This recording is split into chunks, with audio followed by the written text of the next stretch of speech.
Hi friends, ఈరోజు మనం సికింద్రాబాద్లో ఒకప్పుడు ఒక వెలుగు ఎంతోమంది సెలబ్రిటీస్కి అండ్ చుట్టుపక్కల కాదు, మన హైదరాబాద్లో ఉన్న చాలామంది ఏరియాల వారికి the favourite 70 mm sangeet theatre గురించి తెలుసుకుందాం ఫ్రెండ్స్.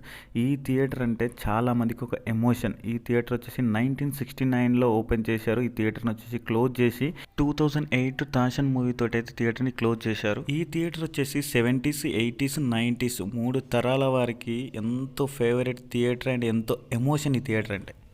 అలాంటిది ఈ థియేటర్ గురించి మనకు తెలిసిన కొన్ని డీటెయిల్స్ గురించి అయితే మాట్లాడుకుందాం. ఈ థియేటర్ని వచ్చేసి 1969లో ఓపెన్ చేశారు. Original 70 mm screen 2.22:1 aspect ratio స్క్రీన్తోనైతే థియేటర్ని ఓపెన్ చేశారు. ఈ స్క్రీన్ వచ్చేసి డీప్ కర్వ్డ్ ఉంటుంది, మనకి చాలా పెద్ద స్క్రీన్ ఇది. ఈ స్క్రీన్ వచ్చేసి హైదరాబాద్లో ఫస్ట్ ఇదే థియేటర్లో ఉండేది. ఈ ఆస్పెక్ట్ రేషియో తోటి అయితే స్క్రీన్ వచ్చేసి ఒరిజినల్ 70 mm డీప్ కర్వ్డ్. మన పైన చూసుకున్నట్టయితే మీరు ఇప్పుడు చూస్తున్నది వచ్చేసి చాలా కర్వ్డ్ ఉంటుంది. మనకు సెంటర్లో వచ్చేసి లోపలికి ఉంటుంది, మన సైడ్స్ వచ్చేసి బయటికి. ఎంత పెద్ద స్క్రీన్ అంటే చాలా పెద్ద స్క్రీన్. సెంటర్ను కూర్చున్నా, మనం ఇక్కడ సైడ్ కూర్చున్నా, ఎక్కడ కూర్చున్నా మనకు స్క్రీన్ వీవింగ్ అనేది కంఫర్టబుల్గా ఉంటుండే ఈ థియేటర్లో. ఈ థియేటర్లో వచ్చేసి సీటింగ్ కెపాసిటీ వచ్చేసి స్టార్టింగ్లో వచ్చేసి 1200 ఉంటుండే, తర్వాత 1100కి అయితే చేంజ్ చేశారు. ఈ థియేటర్లో స్టార్టింగ్ నుంచి థియేటర్ కూల్ చేసినంత వరకు ఎన్ని సౌండ్ సిస్టమ్స్ అనేది చేంజ్ చేశారనేది తెలుసుకుందాం. 1969లో స్టార్టింగ్లో వచ్చేసి 6 tracks స్టీరియోపోనిక్ సౌండ్ అయితే రన్ చేశారు. 1980sలో వచ్చేసి Westrex ultra stereo magnetic 6 track sound. 1993లో వచ్చేసి ultra stereo optical sound system with 6 channel sound processor run చేశారు. 1995 DTS James Bond GoldenEye movie తోటి అయితే రన్ చేశారు with JBL speakers and QAC amps. 1995లోనే వీళ్ళు ఇన్స్టాల్ చేశారు.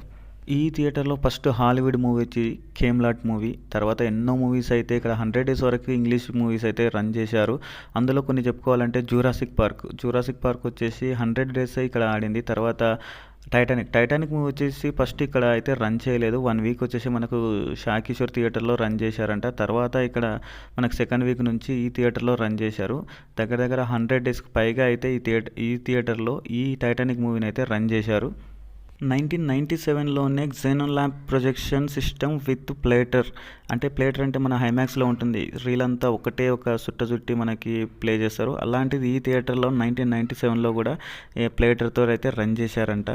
ఈ థియేటర్లో ఎక్కువగా ఇంగ్లీష్ మూవీ కాకుండా హిందీ మూవీస్ అండ్ తెలుగు మూవీస్గా ప్రజల చేత ఆదరణ పొందిన మూవీస్ కొన్ని. అందులో వచ్చేసి జీన్స్ మూవీ తెలుగు, సఖి తెలుగు, తర్వాత ప్రేమికుల రోజు హిందీలో వచ్చేసి తాల్, బాంబే మూవీ, ఇలా కొన్ని మూవీస్ అయితే ఇక్కడ చాలా వరకు అయితే రన్ చేశారని తెలిసింది. ఈ థియేటర్ ఇప్పటికైనా ఎంతోమందికి గుర్తుండిపోవడానికి, థియేటర్ పోయిన తర్వాత ఎంతోమంది బాధపడడానికి కారణం ఏంటంటే ఈ థియేటర్లో వచ్చేసి మెయిన్గా సౌండ్ సిస్టమ్ అండ్ కొత్త టెక్నాలజీ వస్తే వీళ్ళు అప్గ్రేడ్ చేసేవారు. ఎక్కువగా అంటే స్క్రీన్ వచ్చేసి చాలా కర్వ్డ్ ఉంటుంది. మన స్మైల్ బాక్స్ అంటే ఈ విధంగా టాప్లో అండ్ చాలా కర్వ్డ్ ప్లేస్లో ఉంటుంది. స్మైల్ బాక్స్ అంటారు దీన్ని. తర్వాత మనకి సౌండ్ సిస్టమ్, సీటింగ్ కూడా వచ్చేసి చాలా కర్వ్డ్లో ఉంటుంది. చూసేవారికి మనకి ఎక్కడ కూర్చున్నా కానీ చాలా కంఫర్టబుల్గా ఉంటుంది వీవింగ్. తర్వాత ఎంతోమంది సెలబ్రిటీస్ కూడా ఈ థియేటర్ అంటే చాలా ఫేవరెట్ అని నేను కొన్ని ఇంటర్వ్యూస్ అయితే చూశాను. ఈ థియేటర్లో మూవీ టైం కన్నా ఒక 15 నిమిషాల ముందే అయితే థియేటర్కి వెళ్ళేవారంట. చాలా వరకు అయితే థియేటర్లో ట్రైలర్స్ అనేది రన్ చేసేవారంట. సౌండ్ ఎఫెక్ట్స్ కోసం, ట్రైలర్స్ కోసం అయితే ముందుగా అయితే 15 నిమిషాల ముందు అయితే వెళ్ళేవారంట ఈ థియేటర్లో. ఈ థియేటర్ ఇంత మంచి పేరు పొందుకోవడానికి ఏంటనేది మీరైతే కింద కామెంట్ చేయండి. ఈ థియేటర్లో మీరు ఏదైనా మూవీ చూసింటే మీకు జరిగిన ఎక్స్పీరియన్స్ ఏ విధంగా అనేది అయితే కింద కామెంట్ చేయండి. ఎన్నో థియేటర్స్ వచ్చి పోయినా కానీ ఈ థియేటర్కి అయితే ఒక గుర్తింపు అనేది ఎప్పటికీ అలాగే ఉంటుంది. సికింద్రాబాద్ తర్వాత చుట్టుపక్కల ఏరియాలో ఉన్న వాళ్ళకి ఎన్నటికీ ఈ థియేటర్ అయితే మర్చిపోలేరు. మరిన్ని థియేటర్స్ గురించి, మూవీ అప్డేట్స్ గురించి అయితే ఛానల్ని సబ్స్క్రైబ్ చేయండి, లైక్ చేయండి, షేర్ చేయండి. Thank you friends.